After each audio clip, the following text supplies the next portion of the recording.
আসসালামু আলাইকুম। আমি অনেক অসুস্থ, তাই বেশ কিছুদিন ভিডিও দিতে পারি নাই।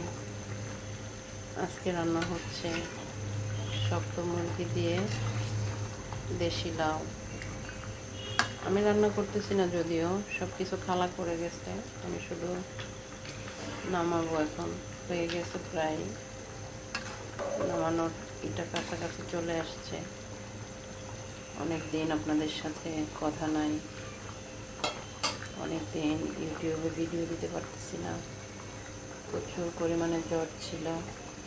আলহামদুলিল্লাহ আজকে অনেকটা কমেছে, সুস্থ হয়েছি অনেকটা। কালকে তো বাসায় কোনো রান্নাই হয় নাই।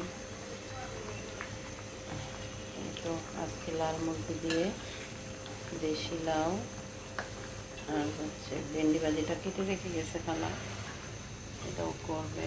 আমি করব না, ওরা করবে। আর আমার মুরগি প্রায় হয়ে গেছে কাছাকাছি।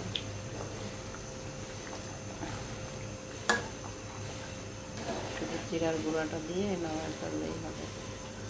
লবণও ঠিক হয়েছে। একটু ঝোলটা রাখবো, অত বেশি রাখবো না, একটু ঝোল রাখবো রুটি দিয়ে খাওয়ার জন্য। রাতে সবাই রুটি খাবে, সবারই জ্বর ঘরে, তো তার জন্য।